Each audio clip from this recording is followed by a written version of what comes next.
Hey guys, sorry I missed you. Let's go through everything so you don't miss a thing.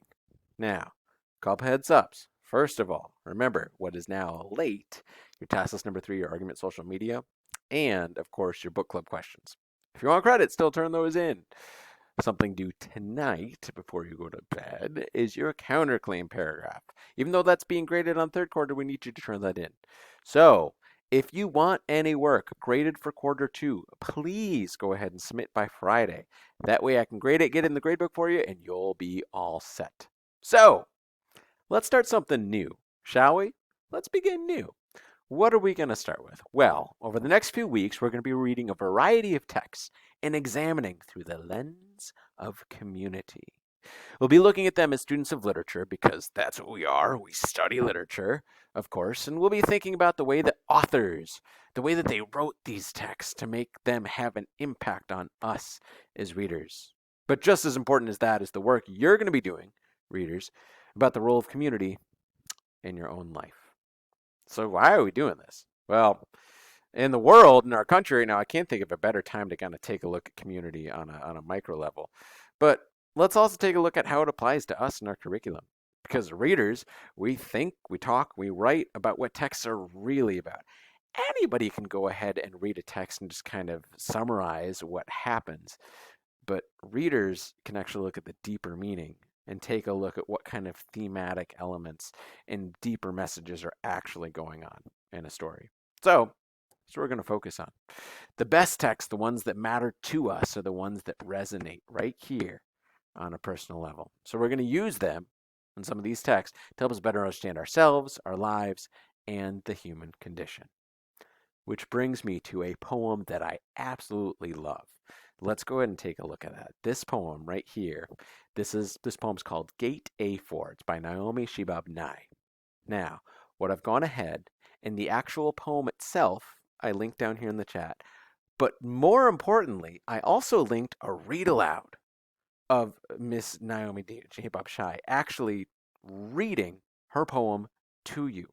So here's what I'd like you to do. Click that YouTube link below. Watch her read that. Pause this video, watch her read that, and come back. I'll wait for you. Excellent. Now, the first time we ever listen to something or read something, we're just trying to wrap our mind around what's happening. It's the second time that we can really focus on what are those more important things happening. So I want you to actually listen to it again. But this time, I want you to listen while you are reading along. I actually included a link to the actual poem down here in the discussion. So go ahead, the second link down there, that's for her actual poem, Gate A4. Please go ahead and open up that.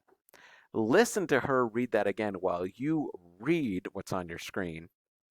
And I'll pause for you. I'll wait for you to come back.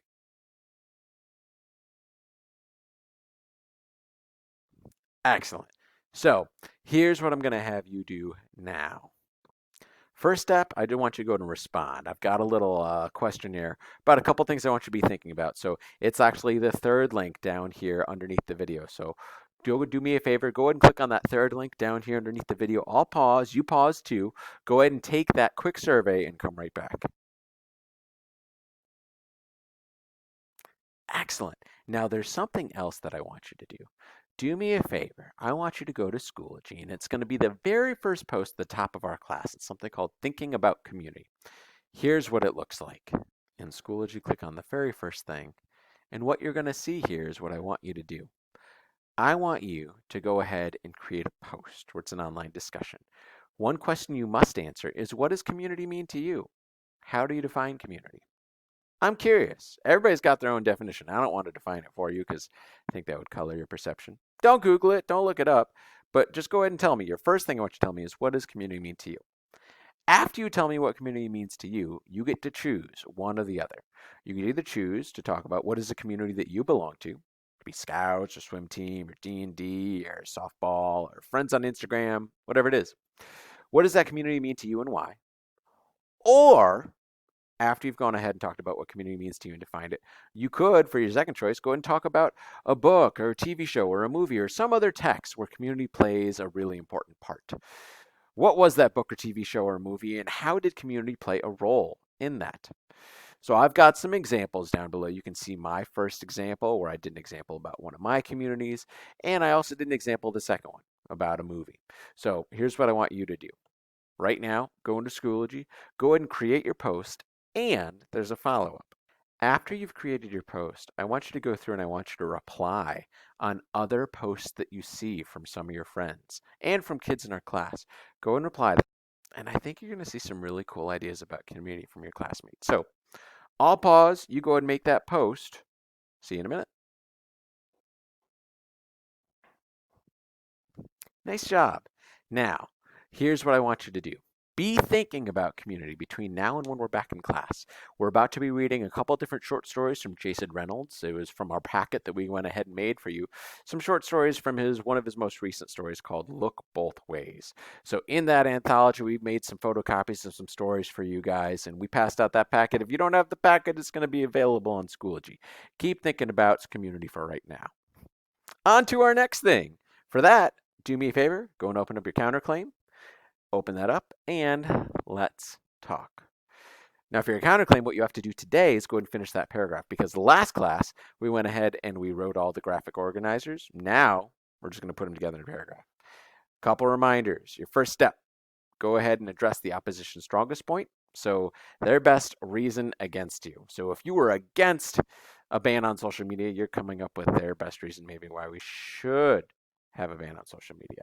Or if you wanted a ban on social media, you're probably coming up with a reason why we should not have a ban on social media. That's step one. Second part of your paragraph that you should have already done in your graphic organizer is to add evidence to support your opposition's reason. Don't forget to add a frame to make sure that you've got a transition that is smooth. Most pivotal point, just like we talked about last class, is your response to your opposition. How do you respond to them? Are you either going to shoot it down as patently false, or are you going to concede, say, well, that's a good point, but there's more to the story than that? Your choice, but we need to respond to it with your own reason. That's step 3.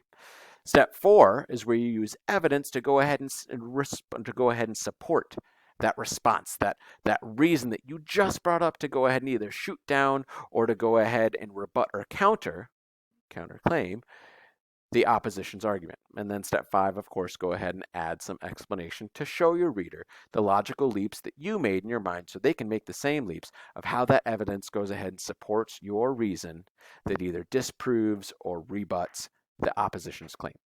And that's kind of it. So remember, it's the paragraph we have to finish, right? Be careful of your editing. And be sure to use quotation marks around anything you copy pasted from an article to avoid plagiarism. That's it for today. If you have questions, always go ahead and shoot me an email. But otherwise, good luck. You got this.